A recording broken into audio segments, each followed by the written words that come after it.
Bueno, mi nombre es Franco Balbuena, hoy vamos a hablar de fractura de húmero proximal.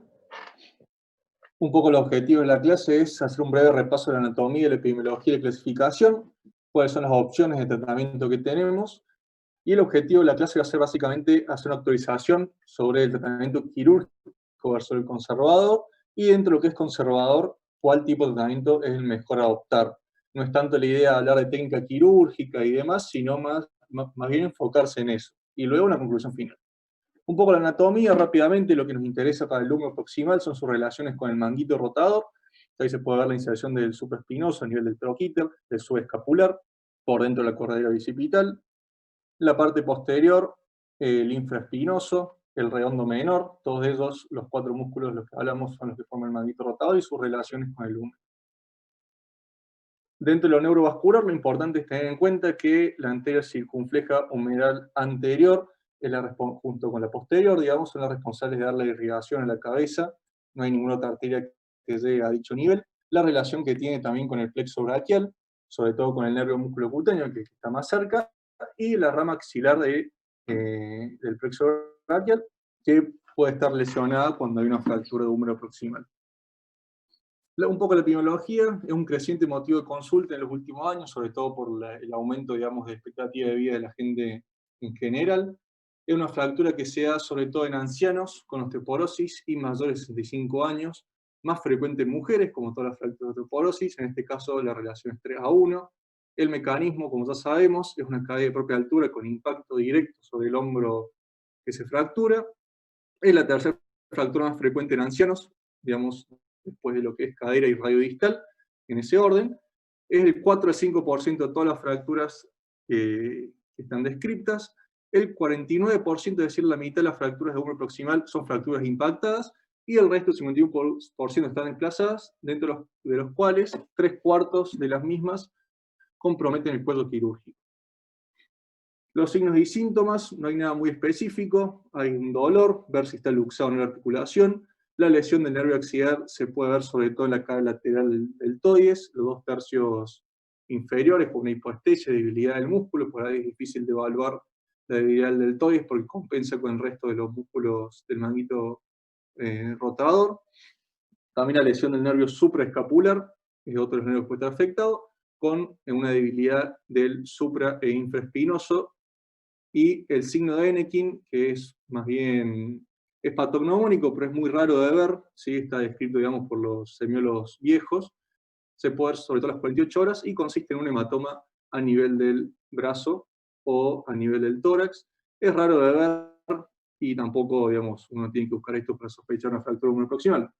Pero bueno, en cuanto a la clasificación, hay dos, digamos, grandes escuelas en la clasificación de húmero proximal, NIR y Gelao. Dentro de lo que es la clasificación de NIR, es por ahí una clasificación difícil de entender, pero una vez que se entiende es bastante simple de aplicar. Básicamente, por un lado están todas las fracturas mínimamente desplazadas, sin hacer mención a si están impactadas en bar o en valgo, y no mucho más.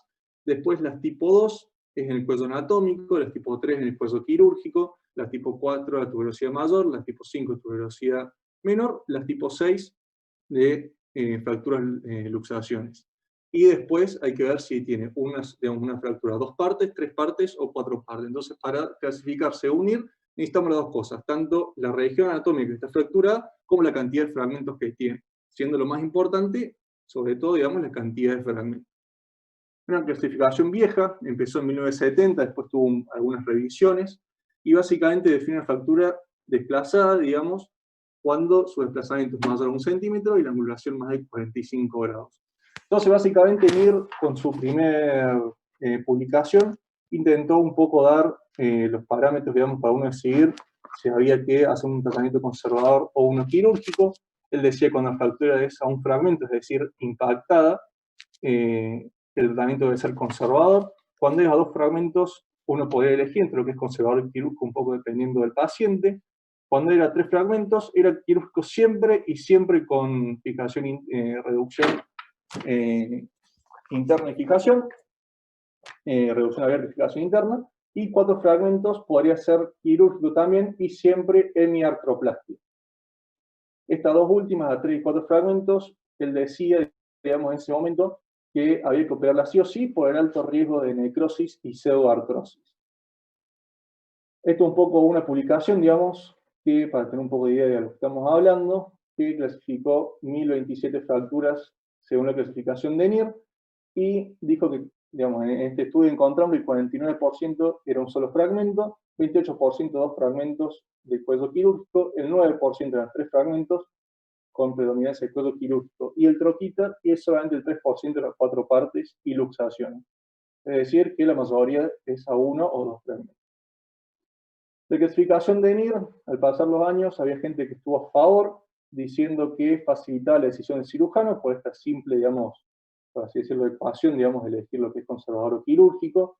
Fomentó también en su momento la modernización de técnicas y materiales quirúrgicos por la gran indicación que tenía cirugías y tenía buenos resultados en la publicación original. Sin embargo, hay una mala a moderada correlación inter e interobservador, quiere decir que si varias personas ven la misma radiografía, probablemente difieren un poco en cuanto a clasificación. Hay una moderada reproductibilidad en los próximos trabajos que salieron, digamos, teniendo en cuenta la publicación original de NIR. Se notó, digamos, un aumento de la tasa de complicaciones por cirugías y empezó a aparecer la controversia de que algunos estudios empezaron a publicar buenos resultados con tratamiento conservador. Sin embargo, la clasificación de NIR continúa siendo la más aceptada y la más utilizada en diferentes publicaciones. Esta es la clasificación de lado, no nos vamos a detener mucho en ella, básicamente la mayoría de los trabajos que voy a presentar utilizan la clasificación de NIR y esto no tanto en realidad porque es más complejo de clasificar y no habla mucho del tratamiento ahí. Las opciones de tratamiento también ya lo conocemos, dentro de lo quirúrgico, las indicaciones de ORIF se utilizan placas filos, que son estas de acá, así se ve una radiografía con una placa filos. Técnicas MIPO también se encuentran, hemiartroplastias, que estas son el tipo de prótesis que hay, artroplastias reversas, que esto por ahí lo más moderno, y son artroplastias, y el cerclaje con bandas de tensión, que es actualmente para las fracturas que no sean del troquíter, están muy en desuso, ya prácticamente no se utilizan. Y dentro de lo no quirúrgico está la inmovilización, y hay dos corrientes, una que habla de movilidad temprana y una de movilidad tardía. Esto era el vendaje de Belpo que se recomendaba hace algunos años, actualmente también un poco en desuso. Hay estudios que muestran que con un simple cabestrillo los resultados son buenos. Bueno, entonces un poco las indicaciones, son todas fracturas de húmero proximal, que yo estuve, digamos, buscando el paciente que vi en la guardia o que nos presentaron. Es algo bastante frecuente de ver, tenemos muchos tipos y patrones de fractura, y vamos a hablar un poco de las indicaciones en cada uno de estos casos. La primera pregunta que tenemos que hacer es si el tratamiento quirúrgico es superior realmente en fracturas NIR 3 y 4, es decir, a 3 y 4 fragmentos. Para eso hay mucha evidencia. Actualmente, vamos a empezar en el 2010, este es el primer gran trabajo que se publicó sobre una revisión del tratamiento conservador versus quirúrgico de la fractura uniproximal. Es un Cochrane, digamos, es un metaanálisis del 2010, y lo que encontraron en ese momento es que había un gran déficit de evidencia sobre el tratamiento ideal, pero se encontró que una reducción anatómica estricta no era sumamente necesaria y no mejoraba la función. No habían diferencias de osteonecrosis en quirúrgicos conservador, como se pensaba antes. La utilización de clavijas, como ya dijimos, para el tratamiento definitivo de fracturas que no sean de troquíter queda descartado, y en fracturas de 3 y 4 fragmentos no se encontraron diferencias entre ORIF versus conservador. Pero sí se encontró que hay una continuada tendencia de realizar una hemiartroplastia en fracturas de 4 fragmentos. Esto es otra publicación, habla un poco de la fijación interna versus el tratamiento conservador en fracturas de 3 fragmentos, desplazadas de húmero proximal en ancianos. Habían 60 pacientes con fracturas de 3 fragmentos, más de 55 años. Me cayó el micrófono. Ahí estamos. Quedaban excluidas las que estaban totalmente desplazadas y las impactadas en valgo, porque en este trabajo, digamos, decían que las totalmente desplazadas tenían una indicación quirúrgica estricta y las impactadas en valgo una indicación ortopédica estricta. Los resultados, básicamente, que encontraron resultados funcionales a favor de ORIF. El 30% de los ORIF requirieron revisión, tanto por complicaciones propias de la cirugía o para realizar también extracción de material. Encontraron buenos resultados y satisfactorios con un tratamiento ortopédico. Y la recomendación final del trabajo era realizar ORIF en pacientes activos y conservadores en mayores sedentarios. Esto es otro trabajo, también del 2011, publicado después del metaanálisis, también comparando lo mismo. Pacientes más de 60 años, tenían 50 pacientes, 3 o 4 fragmentos desplazadas menos del 50% de diámetro metafisiario, si están desplazadas más del 50% de relación cabeza-diáfisis, quedaban excluidas, y tampoco no encontraron, en este caso no encontraron diferencias funcionales, y manifiológicamente pareciera ser superior el ORIF, sin embargo, tenían un solo año de seguimiento, y no sabía qué pasaba, sobre todo con fracturas ortopédicas, después de ese año. Pero empezaron a aparecer también tendencia más a realizar tratamientos conservadores. Este es otro trabajo, comparando ya hemiartroplastia versus conservador, es decir, fracturas a 4 partes, pacientes más de 55 años. De nuevo, las impactadas en valgo y completamente desplazadas quedaron excluidas. Tampoco encontraron diferencias funcionales en cuanto al dolor, pero sí los pacientes referían un poco de mejor calidad de vida en hemiartroplastia, que era significativamente, la diferencia era significativa, pero en cuanto a función, digamos, no. Y último trabajo comparando lo que es la hemiartroplastia versus artroplastia reversa para fracturas 3 y 4 partes irreconstructibles o fractura split de cabeza, quiere decir cuando la fractura de cabeza se parte en 2 porciones. Encontraron que la hemiartroplastia reversa tiene un mejor resultado funcional, sobre todo en lo que es la flexión anterior del brazo y en función del dolor. Y más complicaciones en hemiartroplastias, y también las hemiartroplastias tienen varias conversiones a reversa. Básicamente, lo que hablaban era preferían utilizar la hemiartroplastia reversa. Entonces, un poco resumiendo, dentro de lo quirúrgico, la parte de ORIF tenía una tasa de complicaciones altas, reportes de 25% rigidez, una supervivencia luego de la cirugía del 74% en 10 años, es decir, que un cuarto de los pacientes requerían ambos una nueva cirugía. Dentro del ORIF, versus lo que es el enclavado endomedular, que también está un poco en desuso, había una mayor tasa de complicaciones en el enclavado, sobre todo por un impingement, a la abducción del hombro, y no tenía mejores resultados funcionales. La artroplastia reversa era mejor que la hemiartroplastia, por lo que ya estuvimos hablando, y la osteosutura reservada para aplicaciones de trópico. Entonces, un poco con todos estos trabajos que les fui presentando, lo que quedó claro, digamos, después de todos estos trabajos, es que quedaba cuestionar la idea central de NIR sobre por resultados con conservadores con 3 y 4 fragmentos, pero las fracturas impactadas se decía que un tratamiento conservador, los pacientes jóvenes activos con fracturas desplazadas realizar tratamiento quirúrgico, la irreconstructible realizar una prótesis de hombro, si se puede reversa, y las fracturas de luxación son siempre quirúrgicas. Este es un poco el resumen de todos estos trabajos. Lo que quedaba un poco pendiente era qué hacer sobre las fracturas desplazadas en los ancianos, que era por ahí digamos, la fractura más común. Y así surgió este trabajo que se llama PROFER, que es un trabajo del 2015, es un trabajo muy conocido, digamos, dentro de lo que es la fractura humeroproximal, sobre todo porque vino a saber un poco esta pregunta que va dando vueltas sobre qué hacer con las fracturas desplazadas en pacientes mayores. Es un estudio multicéntrico, incluía 250 pacientes en 2 grupos, es randomizado, incluye 33 hospitales, tiene unos criterios de inclusión y exclusión bastante estrictos, digamos, para que no hagan sesgos ni nada por el estilo. Tomaban todos pacientes mayores de 16 años, tenía 2 años de seguimientos estrictos con controles periódicos. El criterio de inclusión, digamos, era fractura proximal con desplazamiento de peso quirúrgico y criterio de cirugía según el especialista. No tomaban por ahí tanto lo que decía NIR de mayor de 1 centímetro, más de 45 grados de desplazamiento, sino si el cirujano especialista considera que es una fractura quirúrgica o no, así las incluían en el trabajo. Siempre se utilizaba la técnica quirúrgica más familiar por el cirujano y no encontraron diferencias, digamos, en ambos grupos en cuanto a la cantidad de fracturas según la clasificación de NIR o la afectación trópica, que decir que los 2 grupos eran muy similares. En cuanto a la técnica quirúrgica, el ORIF fue utilizado en el 82%, la hemiartroplastia en el 12% y el enclavado medular en el 6%. Estos son un poco los resultados. Estos son los resultados generales. El grupo quirúrgico incluyó 113 pacientes, el no quirúrgico 119. Ahí está el seguimiento de los 6 a los 12 y los 24 meses. Y se puede ver cómo esta es una clasificación, digamos, de funcionalidad y dolor del hombro, como a los 2 años no hay ninguna diferencia entre los 2 grupos. Un poco las tablas que presentaron, vamos a ir repasando lo más importante. El número de complicaciones en el grupo quirúrgico fue mayor, notablemente mayor, casi 50% más. Dentro de lo que es necrosis vascular, que era un poco lo que discutía NIR, se puede observar cómo en el grupo quirúrgico hubieron 4, en el grupo ortopédico solamente 1, es decir, no hay diferencia, digamos, en cuanto a la necrosis vascular con tratamiento conservador.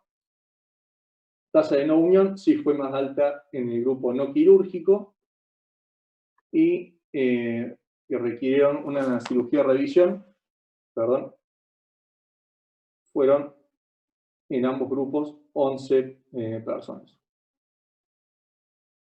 Y algunos otros datos del Ecuador de este estudio: la media de años fue de 66 años, el 77% son mujeres, como ya sabíamos, la relación 3:1. 18 pacientes tenían un solo fragmento, 138 2 fragmentos, 104 3 o 4 fragmentos, y también evaluaron con este trabajo lo que es el costo sanitario entre un tratamiento conservador y uno quirúrgico, siendo el quirúrgico 1.780 libras más caro por paciente, que era bastante significativo. Y esto es otra tabla que presentaron, también está buena de mostrar, que para los pacientes menos de 65 años y mayores de 65 años, como tampoco hay diferencia para pacientes jóvenes realizando un tratamiento ortopédico. Y este es un estudio de los más recientes que hay, otra metaanálisis y una revisión sistémica del 2010, que esto incluía 1.794 pacientes con una media de 68 años y el 75% mujeres. Incluía todas fracturas húmero-proximal desplazadas y evaluaban estas 4 cosas, que son la función, que no se encontraron diferencias entre ambos grupos, reintervenciones mayores, que tiene un riesgo relativo de 2.7, o sea, 2.7 más chances de tener una revisión mayor en fracturas tratadas quirúrgicamente. El riesgo de no unión era menor en el grupo quirúrgico, pero con un riesgo relativo muy bajo, y la necrosis vascular no encontraron diferencia. Y vieron que el 21% de los pacientes que iban a cirugía después requerían AMOS.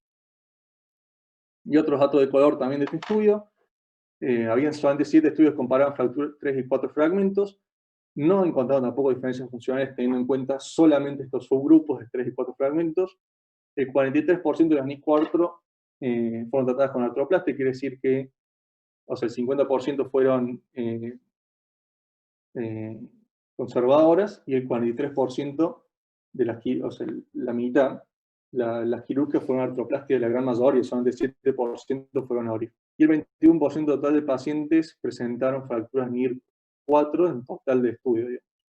Entonces, un poco todos estos estudios que estuvimos hablando, todas las cosas les fui presentando, por ahí se hace un poco una ensalada de información, así que intenté un poco reunir todo para brindar cuándo hacer un tratamiento conservador y cuándo hacer uno quirúrgico. El conservador, hay que siempre tener en cuenta que la frase que nos tiene que guiar es tener un regular resultados radiográficos y grandes resultados clínicos. Por ahí la radiografía no nos gusta mucho, pero clínicamente los pacientes tienen una muy buena recuperación. Hay que tener en cuenta que actualmente se habla que más del 85% de las fracturas húmero-proximal pueden ser tratadas de manera conservadora, sobre todo en pacientes más de 65 años. Las fracturas impactadas en varo o en valgo, antes las fracturas en valgo no se trataban ortopédicamente, actualmente está demostrado que tienen muy buenos resultados. 2 fragmentos en varo, hay que tener en cuenta que si uno opta por un tratamiento quirúrgico, hay mucha chance de cut-out por la conminución medial, sobre todo que genera la fractura en varo, así que está indicado en 2 fragmentos hacer un tratamiento conservador. Las NIR 2, 3 y 4 desplazadas con compromiso del cuello quirúrgico en pacientes mayores y desplazamientos de menos de 5 a 10 milímetros del troquíter también pueden ser tratadas de manera conservadora. Hay autores que hablan de 5, autores que hablan de 10, yo me inclinaría más por el 5 milímetros por lo que estuve leyendo, y siempre hacer, cuando hay una fractura de troquíter, siempre hacer radiografías seriadas porque es muy frecuente que se desplace. Entonces, básicamente, las impactadas en varo en valgo corresponden al 49% de las fracturas, como ya vimos, y las fracturas que comprometen el cuello quirúrgico, sin importar la cantidad de fragmentos según NIR, son el 39%. Como ya vimos, la mayoría pueden ser tratadas de manera conservadora. Y dentro de lo quirúrgico, siempre hay que ser muy cuidadoso con la elección del paciente, pero para tener en cuenta, las fracturas con desplazamiento completo, cabeza y diáfisis, sobre todo las en varo, deben ser tratadas quirúrgicamente. Desplazamiento del troquíter más de 10 milímetros, como ya estuvimos viendo. Las fracturas luxaciones, las fracturas expuestas con lesión, o con las que tienen lesión neurovascular, las fracturas del cuello anatómico y cabeza bipartitas.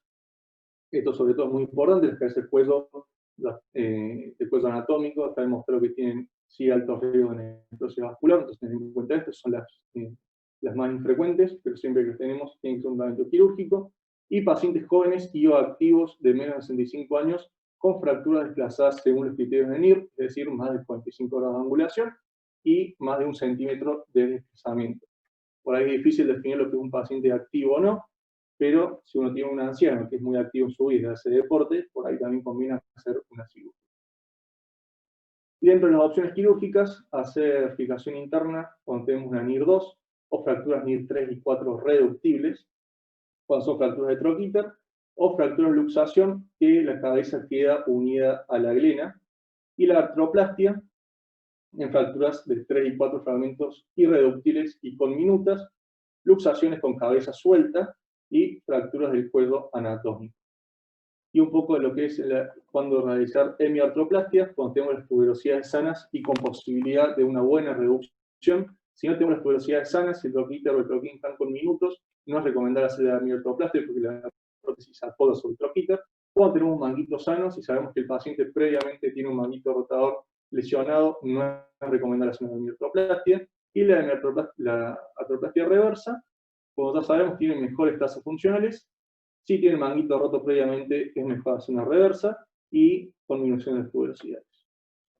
Y siempre, todos los trabajos dicen lo mismo, que siempre hay que utilizar la técnica quirúrgica más familiarizada por el cirujano y derivar, digamos, al especialista correspondiente. Entonces, para recordar, en caso de falta de tratamiento ortopédico, siempre está la opción de colocar una prótesis, pero en caso de falta de tratamiento quirúrgico, las opciones son limitadas y siempre son de alta complejidad y requieren intervenciones mayores. Dentro de lo que es conservador, vamos a intentar responder estas preguntas: de cuánto tiempo de movilización, cuándo iniciar la movilización y si la movilización desplaza las fracturas. Este es un trabajo del 2007, una de las primeras publicaciones que hablan de lo que es la movilización temprana, precoz, de los pacientes. Este fue 274 pacientes, con una movilidad precoz a las 72 horas, versus otro grupo con una inmovilización 3 semanas y luego iniciar fisioterapia 4 veces por semana. Encontramos mejores resultados funcionales y dolor en los pacientes del primer grupo con una movilidad precoz a partir de 72 horas, hasta los 3 meses de seguimiento, quiere decir que después de los 3 meses los dos grupos eran muy similares y no tuvieron problemas con desplazamientos no unión. Este es otro estudio de 120 pacientes que incluían fracturas impactadas no desplazadas según criterios de NIR, que iniciaron movilidad de los 7 días. El primer grupo realizaba ejercicios todos los días y el segundo grupo solamente 2 veces por semana.